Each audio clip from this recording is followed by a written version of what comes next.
Hey, what's going on? Ryan here with Intersection Records, and today we're talking about Miles Davis's birth, his formative years growing up in first Alton, Illinois, then in East St. Louis, learning to play the trumpet, some influences of him early, and we're going to try to find his birthplace and his home in East St. Louis, some clubs that he played in and so forth, and we'll kind of report back. We're getting ready to cross the Mississippi now.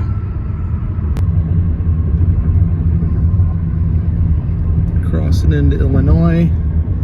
Up there is Alton. Crossing over this cool bridge that they built a few years ago.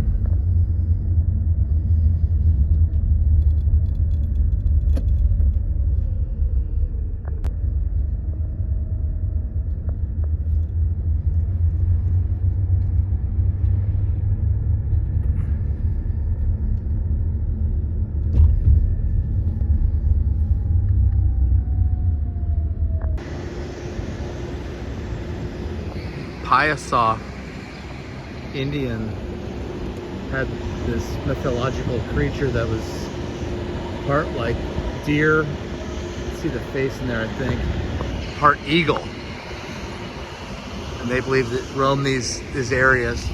It's the river bluffs all along the Mississippi River. It really gets pretty as you get north of here. This is Miles Davis's house, 1112 Milnor Avenue in Alton, Illinois. I mentioned the Piasa Indians. Miles says that he did have Indian blood. He was raised by an upper middle class family. Lived here for the first year of his life. This is high on the bluffs over the river, Mississippi River. Again, Alton, Illinois is 15 miles north of St. Louis and East St. Louis. Miles's family was from Arkansas. In fact, when he was a child, they still had the 200-acre farm where he'd fish and hunt, ride horses that his family owned. They'd raise profitable pigs there. His mom, Dorothy Mae Henry, was from Arkansas. She was a school teacher and a violin player. His father wanted him to get a good education. His father was a dentist. They were upper middle class family. His father had a very successful practice in Alton and ultimately in East St. Louis. Here's a statue that they have on 3rd Street of Miles. Again, interesting river town. It's very bluffy here. As you go up the river road, it's very pretty, and there's it's a great place to listen to music, get a cocktail.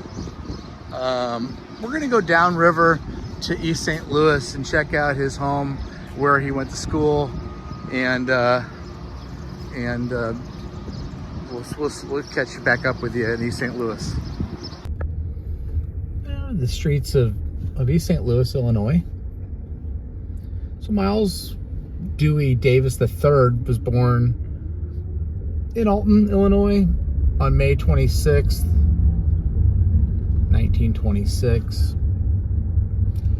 In 1927, they moved down here.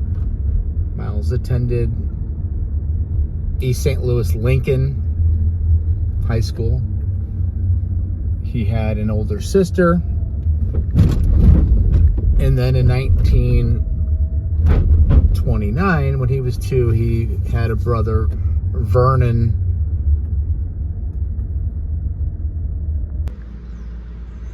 This is the home where Miles Davis went to high school in, moved here in 1939, Kansas Avenue.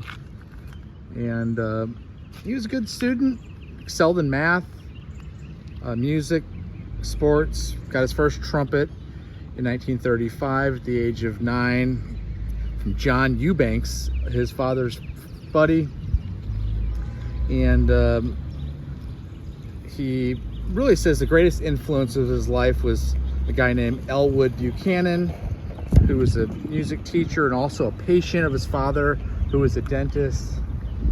He told him to play with no vibrato. Vibrato means kind of changing the pitch of the notes, which was a popular stylization of the time. I think Louis Armstrong in the way that he kind of changes the pitches of notes. By 12, he was fully consumed in music, got a new trumpet on his 13th birthday, started playing in local bands, and started studying with trumpet teacher Joseph Gustat and take lessons. Gustat was part of the St. Louis Symphony Orchestra. We're gonna go try to find his high school real quick. Be back. Anyway, Miles goes to Lincoln High School in 1941. He's in competitions, marching band. Buchanan's leading the marching band. By the way, the home in Alton that we saw was not the original structure. It had been torn down, I think, in 1940, and something else been put there. Miles starts playing at the Elks Club. He meets Clark Terry, Clark Terry is a recording jazz trumpet player. He encourages them also to have no vibrato. He joins the Blue Devils, led by Eddie Randall. And that's a very important place. He learns how to become a band leader.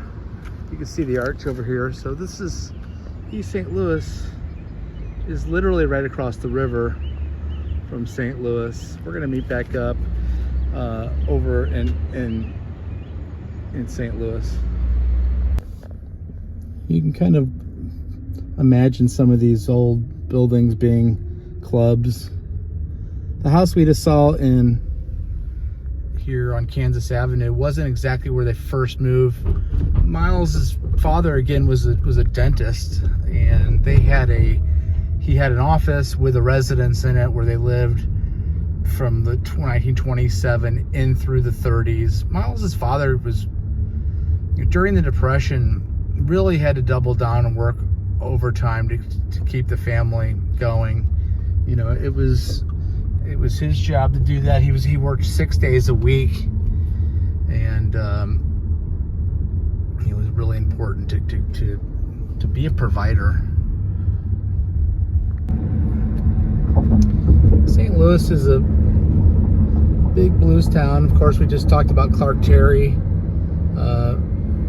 The jazz circuit came through the clubs of St. Louis and played in towns like East St. Louis, which were an integrated town back then. There was terrible riots in the 50s and 60s in East St. Louis that kind of ruined that city, but it was a neat place with clubs and a neat music scene back in the day. We're going to cross a bridge here that would have been a bridge that Miles would have crossed back in the day into the actual city of St. Louis. While Miles was still in high school, band leader Sonny Stitt came through town, and Miles jammed with him. And Sonny wanted Miles to join his band, and Miles' mother refused. Miles' sister Verona had gone to Fisk University in Nashville, and Miles' mother wanted him to attend university at Fisk. And Miles' mother, like I said earlier, was a violin player. She would have rather him become a violin player, but that's not what was going on. This is Laclede's Landing down here, which was another area, part of the scene. Some cool places to go there. There's the home of the St. Louis Rams.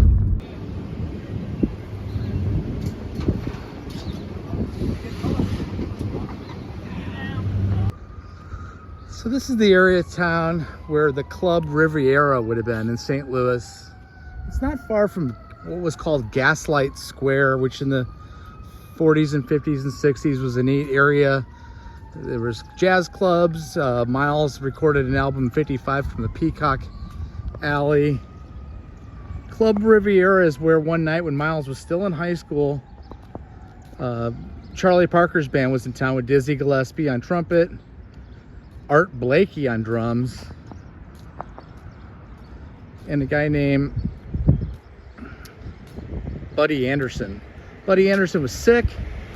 They needed a trumpet player to fill in, and Miles sat in with the Parker band for 2 weeks at Club Riviera. That would have been right in this area. At some point, I think it did burn down. You know, this area has fallen into disrepair. The entire scene at Gaslight Square is gone. The Allman Brothers lived in Gaslight Square for a year as they were formulating comics, poets. Allen Ginsberg, Jack Kerouac frequented the place.